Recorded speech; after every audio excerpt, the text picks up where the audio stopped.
नवापूर तालुक्यात गेल्या काही दिवसांपासून पालघरचे आमदार राजेंद्र देढ्या गावित यांच्या विरोधात यूट्यूब, फेसबुक आणि इंस्टाग्रामवर जाणीवपूर्वक खोटा, बदनामीकारक आणि आदिवासी समाजात धार्मिक, जातीय वैमनस्य पसरवणारा प्रचार केला जात असल्याचं समोर आल्यानंतर आज दिनांक 9 डिसेंबर 2025 रोजी करंजी बुद्रुक ग्रामपंचायत आणि ग्रामस्थांनी विसरवाडी पोलीस स्टेशनात अधिकृत तक्रार दाखल केली आहे। तक्रारीनुसार अशोक शिंगाडा, राहणार नांदगाव, जिल्हा पालघर यांनी आपल्या 3 अज्ञात साथीदारांसह करंजी बुद्रुक भोमदीपाडा येथे गुप्तपणे येऊन आदिवासी दफनभूमीचे अनधिकृत चित्रीकरण केले आणि त्यानंतर त्या व्हिडिओला खोटी माहिती जोडून आमदार राजेंद्र गावित यांच्या आईचे ख्रिस्ती पद्धतीने दफन केल्याचा पूर्णपणे खोटा दावा करत सोशल मीडियावर भडकाऊ मजकुरासह प्रसारित केलाय। मात्र वास्तव असं आहे की आमदार राजेंद्र गावित यांच्या मातोश्री स्वर्गवासी जैताबाई धेड्या गावित यांचं निधन 29 नोव्हेंबर 1997 रोजी झालं होतं आणि त्यांच्या अंत्यविधी उमस, तालुका नंदुरबार येथे पारंपरिक आदिवासी रीतिरिवाजानुसार करण्यात आला होता। या अंतिम संस्कारांचे फोटो पुरावा म्हणून उपलब्ध आहेत। उलट सोशल मीडियावर ज्यांचा व्हिडिओ फिरवला जात आहे त्या स्वर्गवासी बेटकीबाई धेड्या गावित या आमदार गावित यांच्या मावशी होत्या। त्यांची मुलगी जेरमाबाई ही ख्रिस्ती असल्यानं तिने आपल्या आईचे अंतिम संस्कार स्वतःच्या धार्मिक श्रद्धेनुसार ख्रिस्ती पद्धतीने केले आहेत। ग्रामस्थांच्या मते अशोक सिंगाडा हा स्वतः आदिवासी असूनही तो आपल्या सोशल मीडिया खात्यांवरून सातत्यानं धार्मिक तेढ, जातीय द्वेष आणि आदिवासी समाजात मतभेद निर्माण करणारे व्हिडिओ आणि पोस्ट प्रसारित करत आहे। हा प्रकार पूर्वनियोजित कट असून त्याचा उद्देश आदिवासी समाजात फूट पाडणे, दंगे भडकवणे, विद्यमान आमदारांची बदनामी करणे आणि सामाजिक ऐक्य भंग करणे आहे। या खोट्या प्रचारामुळे आमदार राजेंद्र गावित यांच्या प्रतिष्ठेला धक्का बसला असून करंजी बुद्रुक भोमदीपाडा ग्रामपंचायतीची बदनामी झाली आहे आणि आदिवासी समाजात संताप उसळलाय। त्यामुळे आरोपी अशोक सिंगाडा आणि त्यांच्या 3 अज्ञात साथीदारांविरुद्ध भारतीय न्याय संहिता 2023च्या कलम 196, 197, 299, 339, 356(2), 61 गुन्हेगारी कट तसेच माहिती तंत्रज्ञान कायदा कलम 66C आणि 66D अंतर्गत तात्काळ FIR नोंदवावा, आरोपींना अटक करावी आणि सर्व खोटे भडकाऊ व्हिडिओ आणि पोस्ट तातडीने हटवाव्यात तसेच कठोर कारवाई करावी अशी मागणी करण्यात आली आहे। या तक्रार अर्जावर करंजी बुद्रुक ग्रामपंचायतीचे लोकनियुक्त sarpanch RC Gavit, comrade RT Gavit, उपसरपंच आलू गावित, प्रकाश गावित, विश्वास गावित, रणजित गावित, वाशा गावित, चेमट्या गावित, संदीप गावित, अमृत गावित, वर्तू गावित, जिम्या गावित आदी ग्रामस्थांच्या स्वाक्षऱ्या आहेत। आज आम्ही एक गंभीर विषयावर विसरवाडी पोलीस स्टेशनला आम्ही निवेदन देण्यासाठी आलो। मागील काही दिवसापासून पालघरचे आमदार राजेंद्र दादा गावित यांच्या संदर्भामध्ये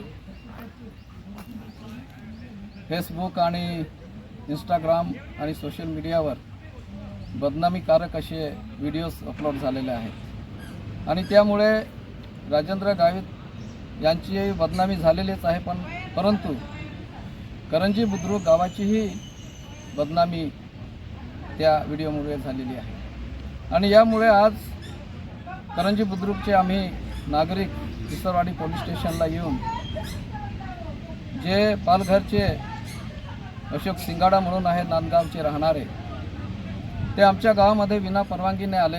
आमच्या स्मशानभूमीचं त्यांनी विना परवानगीने शूटिंग केली आणि खोटी अफवा, खोटी बातमी त्यांनी मीडियावर अपलोड केली आहे। आणि यामुळे विसरवाडी पोलीस स्टेशनला आम्ही एकच मागणी केली की या अशोक सिंगाडावर आणि त्यांचे साथीदार यांच्यावर FIR दाखल झालं पाहिजे, कारण त्यांनी 2 समाजामध्ये, 2 धर्मामध्ये तेढ निर्माण करून आमच्या नंदुरबार जिल्ह्यामध्ये, नवापूर तालुक्यामध्ये अशांतता निर्माण करण्याचं काम या अशोक सिंगाडाने केलेलं आहे। आणि त्यामुळे त्याच्याबरोबर आलेले आणि बेकायदेशीररित्या आमच्या स्मशानभूमीमध्ये घुसलेले जे प्रेतावर राजकारण करताय, त्यांच्यामध्ये हिंमत असेल तर तुम्ही तिथं तुमच्या पालघरमध्ये राजेंद्र गावितच्या विरोधामध्ये उभे राहा, त्यांना पाडा किंवा निवडा। आमचा प्रश्न तो नाही। आमच्या गावामध्ये येऊन आमच्या गावातील व्यक्तीच्या मृताच्या कबरेजवळ जाऊन त्याची तुम्ही विटंबना केली, यासाठी आम्ही तुमचा निषेध करतो। आणि जर अशोक सिंगाडाला आमचं आव्हान आहे, तुम्ही या आमच्या ग्रामपंचायतीला भेट द्या, तुम्हाला काय अडचण आहे आम्ही सांगतो तुम्हाला। तुम्ही या देशाचे पंतप्रधान आहात का? या देशामध्ये व्यक्ती स्वातंत्र्य आहे, धर्म स्वातंत्र्य आहे आणि लोकशाही अजून जिवंत आहे, हुकुमशाही नाही या देशामध्ये। प्रत्येक व्यक्तीला त्याचा धर्म निवडण्याचा अधिकार दिलेला आहे। असं असताना या देशामध्ये अशांतता निर्माण करायची, या गावामध्ये अशांतता निर्माण करायची, दुफळी माजवायची। आणि जर या बाबतीत ही पोलीस प्रशासन कारवाई करत नसेल तर यासारखं दुर्दैव या नागरिकांचं दुर्दैव आहे। आणि म्हणून आमची या नंदुरबार जिल्ह्याचे SP साहेबांना ही विनंती आहे की हा जिल्हा शांतताप्रिय आहे। सर्व जाती धर्माचे लोक गुण्यागोविंदाने राहतात, एकमेकांच्या सणामध्ये जातात, एकमेकाच्या सुखादुखामध्ये जातात। आणि म्हणून शांतता आहे, शांतता टिकवा। इथं अशांतता निर्माण होईल असं कृत्य करणाऱ्यावर कारवाई करा अशी आमची नम्रतेची विनंती SP साहेबांना आहे। आणि म्हणून हे जे प्रकरण घडलं आहे त्यामुळे राजेंद्र गावित साहेब आणि करंजी बुद्रुक गावाची बदनामी झाली आहे। त्यामुळे या अज्ञात इसमांवर अशोक सिंगाडा आणि त्यांच्याबरोबर आलेले 3 जण अज्ञात यांच्यावर FIR दाखल झाले पाहिजे अशी मागणी आम्ही आज केलेली आहे।